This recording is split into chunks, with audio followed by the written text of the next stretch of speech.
Salar ceasefire is a cheap fire and the fused version of 2.5 gram उग्राम and 1 kilo KG. And yes, I apologize. मैंने KGF वाली expectation लेके film का ये side नहीं देखा तो भाई मेरे से गलती हुई. सलार जिसे लोग एक सक्सेसफुल फेलियर कहते हैं, एक ऐसी मूवी जिसने बॉक्स ऑफिस पे 700 करोड़ का कलेक्शन करा, बट फिर भी fans even director himself Salaar से बहुत ज़्यादा डिसअपॉइंटेड थे. बट जब ये मूवी OTT प्लेटफॉर्म्स पर रिलीज होती है तो ये 1 साल से ज़्यादा टाइम तक OTT प्लेटफॉर्म्स पर टॉप 10 की लिस्ट में रहती है और ये एक डिसअपॉइंटेड मूवी से एक कल्ट क्लासिक मूवी का दर्जा पा लेती है. तो ऐसा क्या हुआ कि फैंस आज सलार को बाहुबली के बाद प्रभास की बेस्ट मूवी कहते हैं और सलार 2 का बेसब्री से इंतजार करते हैं. तो आज मैं आपके सारे क्वेश्चंस और सारे रीजंस पे बात करूंगा और आपको लास्ट में सलार पार्ट 2 से रिलेटेड भी अपडेट दूंगा. तो चलो शुरू करते हैं. Why Salaar became fan favourite. अगर हमें ये पता करना है कि सलार एकदम ही cult classic fan favourite movie कैसे बन गई है तो हमें ये पता करना पड़ेगा पहले कि सलार अपनी थिएट्रिकल रन के टाइम पे फैंस को इतना ज़्यादा पसंद क्यों नहीं आई थी, क्यों एक डिसअपॉइंटमेंट की तरह लोगों ने उस मूवी को देखा था. तो सबसे पहला और सबसे ऑब्वियस रीज़न है एक्सपेक्टेशंस. सलार प्रशांत नील की मूवी थी और Prashanth Neel just KGF chapter 2 देकर आ रहे थे. KGF चैप्टर 2 एक ऐसी मूवी है जिसके बारे में मुझे आपको बताने की ज़रूरत है नहीं, सब जानते हैं. KGF चैप्टर 2 ने मास मसाला इंडियन ऑडियंस में इंट्रोड्यूस करा. लाइक KGF बनने करा बट KGF चैप्टर 2 ने उसको और भी ज़्यादा एलिवेट करा और उस मूवी के डायरेक्टर प्रशांत नील सलार डायरेक्ट कर रहा है और इस बार उनके साथ प्रभास खुद है. और प्रभास तो लार्ज एंड लाइफ एक्टर्स के डेफिनेशन है. प्रभास इस तरीके का large and life character easily play कर सकते हैं.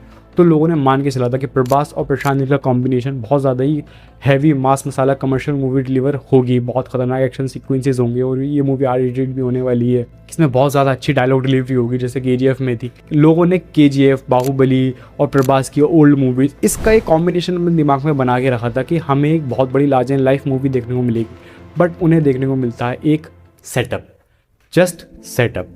सलार अपने फर्स्ट सेटिंग में देखने में ऐसा लगता है कि ये मूवी जस्ट सेटअप है अपने पार्ट 2 के लिए. और वो ऐसा इस वजह से लगता है क्योंकि सलार एक अलग टाइप की मूवी है. सलार एक एक्सपेरिमेंटल सिनेमा है क्योंकि प्रशांत नील ने सलार के साथ एक्सपेरिमेंट करा. उन्होंने एकदम ही नॉर्मल जो बेसिक कमर्शियल मूवीज़ होती हैं उस तरीके की मूवी नहीं बनाई. सलार में कोई भी बड़ी एंट्री नहीं है प्रभास की, नहीं कोई प्रभास के बड़े बड़े डायलॉग हैं. आप अभी बैठ के याद करो प्रभास का कोई डायलॉग बताओ जो आपको सलार से याद आ रहा हो, नहीं आएगा क्योंकि सलार के डायलॉग्स है ही नहीं. सलार सिर्फ एक ऐसी मूवी बन के रह गई जिसने अपना पार्ट 2 बिल्ड करा उस टाइम के हिसाब से. और यहाँ पे सिर्फ और सिर्फ फैंस की गलती नहीं है. फैंस ने अपनी एक्सपेक्टेशंस लगाई और डिसअपॉइंटेड हुए. सलार ने फैंस को कहीं ना कहीं मिसलीड भी करा क्योंकि सलार ने खुद को पैकेज एक मास मसाला कमर्शियल मूवी की तरह ही करा था. एकदम ही रस्टी दुनिया दिखाई है जिसमें एकदम ही एक्शन भी थे उसके ट्रेलर में और लोगों ने एक्सपेक्ट करा था कि मूवी में और कुछ होगा. और मूवी खुद को इस तरीके से बिल्ड भी करती है. एक हीरो है जो कि अपने जहाँ पे रहा करता था वहाँ से निकल के अपनी माँ के साथ अलग छुप छुप के रह रहा है, माँ का वादा निभा रहा है. उसकी माँ ने बोल के रखा कि वायलेंस नहीं करना तो वो बिल्कुल माँ की परमिशन के बिना कुछ भी नहीं कर रहा है. एक माँ को वादा दिया गया है उसको निभाने वाली पिक्चर लग रही थी. बट ये मूवी माँ को दिया हुआ वादे वाली पिक्चर नहीं थी क्योंकि वो KGF है. और फिर हमें आगे चल के फर्स्ट हाफ में ऐसा लगता है कि सलार एक हीरो के राइज की और 2 भाइयों की कहानी है जो आगे चल के दुश्मन बन जाते हैं. बट ऐसा भी नहीं है. ये कहीं ना कहीं बाहुबली की कहानी थी. सलार कहानी है खानसार की जो हमें मूवी के सेकंड हाफ में पता लगता है. और जो ये पूरा बिल्डअप था ना जो फर्स्ट हाफ में करा गया, हमें कुछ भी इंफॉर्मेशन फर्स्ट हाफ में दी ही नहीं गई और फैंस बहुत ज़्यादा ही एज ऑफ द सीट रहे. और जब इंफॉर्मेशन दी गई सलार में तो इतनी ज़्यादा इंफॉर्मेशन डम कर दी गई लोगों पे कि लोगों को समझ ही नहीं आया. लोग ओवरवेल्म्ड हो गए. हाँ वर्ल्ड बिल्डिंग अच्छी है बट काफ़ी ज़्यादा ही लोगों को कन्फ्यूजिंग लगा. मुझे भी थिएटर में ऐसा लग रहा था कि मैं पेन कॉपी निकाल लूँ. बट ये एक प्रशांत नील का एक टेक था जो उन्होंने अपनी ऑडियंस को थोड़ा अलग तरीके से समझा और यही चीज़ प्रशांत नील को बैकफायर कर गई क्योंकि सलार थिएट्रिकल रन में डिसअपॉइंटमेंट निकल गया है. क्योंकि सलार कोई भी कमर्शियल मास मसाला मूवी है ही नहीं. सलार में एक भी चीज़ी डायलॉग नहीं है, एक भी आइटम नंबर नहीं है, एक भी कोई ऐसा एक्शन सीक्वेंस नहीं है जो बहुत बड़ा लार्ज एंड लाइफ हो. सिर्फ 2 एक्शन सीक्वेंस याद आते हैं अगर क्लाइमैक्स को ही मान लें तो 3, एक इंटरवल वाला और एक काली माता वाला. उसके अलावा सलार में कोई भी ऐसा मास मसाला एलिमेंट ज़्यादा है ही नहीं. सलार में सिर्फ बिल्डअप है. और अगर मैं बोलूँ सलार में बिल्डअप भी नहीं है. जो फर्स्ट हाफ में दिखाया गया है वो टेंशन है. टेंशन बिल्ड करी जाती है कि ऐसा क्या हुआ है पास्ट में जिसकी वजह से देवा की माँ उसको बटर नाइफ छूने से भी मना करती हैं. फैंस एक्सपेक्ट करते हैं कि ये जब वादा टूटेगा या वादा माँ ख़त्म करेगी तो वो मारेगा, बिल्कुल मैसेकर होगा. बट वहाँ पे मैसेकर नहीं होता है. मैसेकर की जगह वहाँ पे हमें इंट्रोड्यूस करा जाता है एक दुनिया से, एक वर्ल्ड से, खानसार से. जो खानसार मूवी के स्टार्टिंग से फर्स्ट हाफ तक कहीं उसका इतना जिक्र नहीं है, कहीं हम इतना जानते ही नहीं है खानसार क्या आने वाला है. बस एक सील की बात होती है.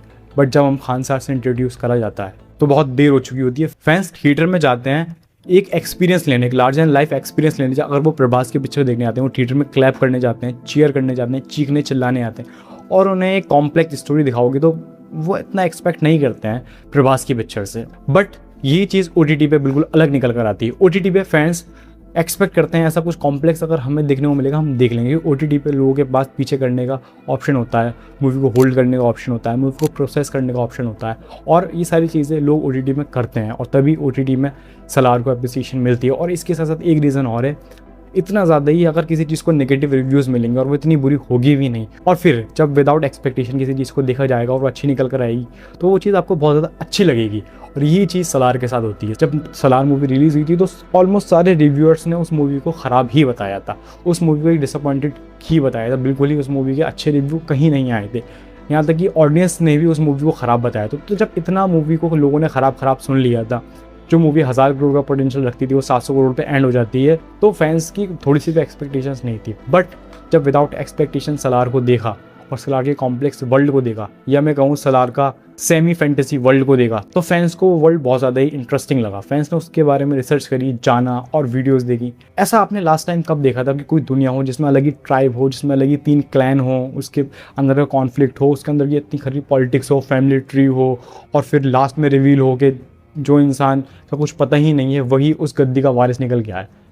गेम ऑफ थ्रोन जैसा लगता है, बट सच में इंडिया में ऐसा होना किसी मूवी में काफ़ी न्यू, काफ़ी फ्रेश था। और एक कमर्शियल मूवी में इतनी ज़्यादा कॉम्प्लेक्स स्टोरी दे देना, प्रशांत नील ने ये सच में बहुत अच्छा काम करा था और बहुत फ्रेश था। और इसी वजह से, इन्हीं रीजंस की वजह से फैंस को आज सलार कल्ट क्लासिक मूवी लगने लगी। और एक रीज़न और तक, प्रभास के खिलाफ भी उस टाइम पे काफ़ी ज़्यादा नेगेटिविटी थी। प्रभास ने उस टाइम पे साओ, राधे श्याम और उससे जस्ट कुछ महीने पहले ही आदिपुरुष आई थी, तो प्रभास को लोग काफ़ी ज़्यादा ही क्रिटिसाइज़ कर रहे थे और अब भी करते हैं वैसे तो।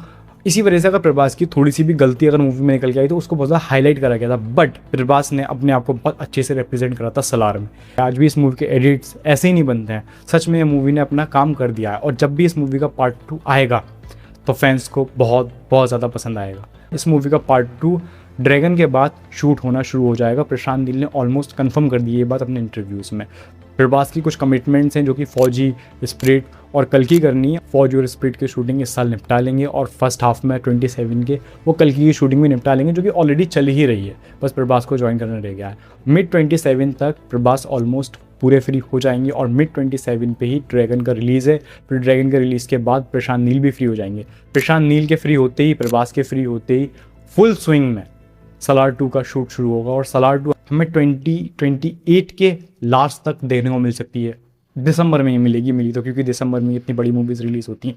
तो 2028 के दिसंबर में सलार आप 80% मान के चलो इसी डेट पे रिलीज़ होगी। और जब भी ये पार्ट 2 रिलीज़ होगा तो फैंस इस मूवी को आराम से 1000-1500 करोड़ तो करा ही देंगे।